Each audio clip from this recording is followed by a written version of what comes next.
Looks like we need a visa and passport. 4 ఏళ్లకోసారి పెళ్లి చేసుకోవడం, మళ్ళీ విడాకులు ఇచ్చేసేయడం.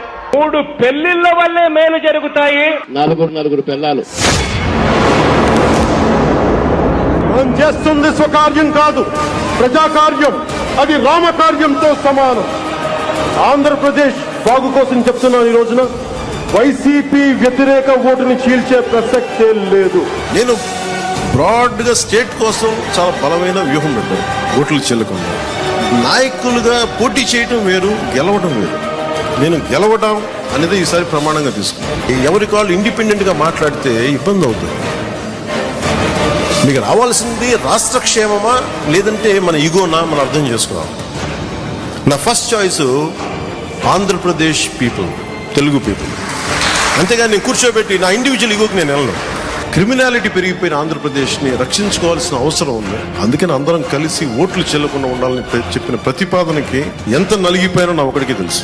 నేను ఒకటే 2 చేతులు పెట్టాను. సార్ మా రాష్ట్రం సార్, ప్లీజ్ సార్, అంతే. దండం పెట్టి ఈ రోజు జరిగింది. నేను ఎప్పుడు జనసేన పార్టీ ప్రయోజనాలు ఆలోచించాలా, ఆంధ్రప్రదేశ్ ప్రజల ప్రయోజనాలు, తెలుగు ప్రజల ఐక్యత ఆలోచించాలి. రాష్ట్ర ప్రయోజనాల కోసమే ఈ రోజున నిలబడి ఉన్నాం. అందరినీ ఒకటే కోరుకుంటాం, ఈ ఎన్నికలకి మద్దతుగా నిలబడండి. అందరం కలిసి రాష్ట్రాన్ని నిర్మించుకుందాం. ఈ పర్యాయం నన్ను నమ్మండి, వ్యూహం నాకు వదిలేయండి. వ్యూహం వేసినా నన్ను సంపూర్ణంగా నమ్మండి. నేను విహంగ వీక్షణం చేస్తాను, మీరు నన్ను నమ్మండి. ఆంధ్రప్రదేశ్ భవిష్యత్తు బాగుండాలి అంటే అలయన్స్ తప్ప వేరే దారి లేదు. ఎందుకంటే మనం ఇండిపెండెంట్ గా పోటీ చేసాం అనుకోండి, ఖచ్చితంగా జనసేనకి ఓటింగ్ పెరిగింది. మనకి బలం ఉన్న స్థానాల్లో 35-40 మేబీ కొన్ని ఖచ్చితంగా కొంత సీట్లు సంపాదించవచ్చు. కానీ అది ప్రభుత్వాన్ని స్థాపించేంత బలం ఉంటుందా లేదా, ఆ ఛాన్సెస్ నేను తీసుకోదలుచుకోండి. అలయన్స్ బలంగా నిలబడాలి.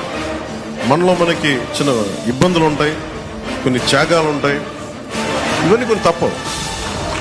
తనని తను తగ్గించుకున్నవాడు హెచ్చింపకూడదు. ఆంధ్రప్రదేశ్కి సంబంధించి తప్పులు జరగకూడదు, జరగనివ్వం. దానికోసం ఎన్ని ఇబ్బందులైనా పడతాం.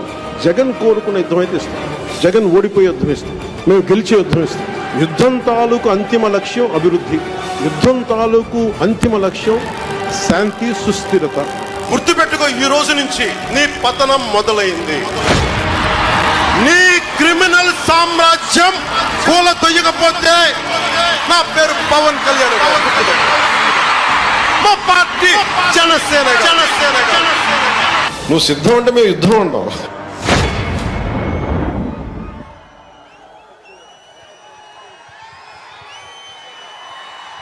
Thank you.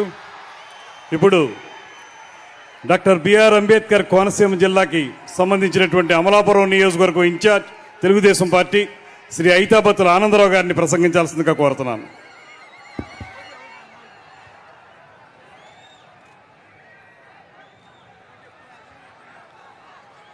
తర్వాత శ్రీ కొత్తపల్లి సుబ్బారెడ్డి గారు సిద్ధంగా ఉండాలి. వారి తర్వాత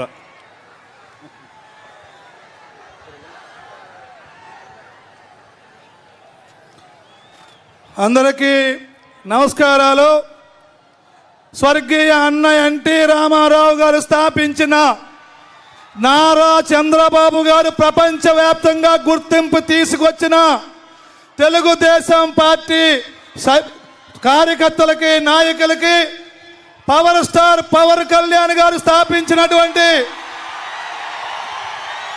జనసేన పార్టీ కార్యకర్తలకి, నాయకులకి, వేదికపై ఉన్నటువంటి తెలుగుదేశం జనసేన అతిరథ మహారథులకి, తెలుగుదేశం పార్టీ జాతీయ అధ్యక్షులు నారా చంద్రబాబు గారికి, అలాగే తెలుగుదేశం పార్టీ జాతీయ ప్రధాన కార్యదర్శి నారా లోకేష్ బాబు గారికి, జనసేన అధ్యక్షులు పవన్ కళ్యాణ్ గారికి అందరికీ పేరు పేరున నమస్కారాలు తెలియజేసుకుంటూ, ఈరోజు తాడేపల్లి గూడెంలో తెలుగుదేశం జనసేన కలయికలో మనందరము దేనికి వచ్చామంటే ఒకే ఒక్క దానికి వచ్చాం.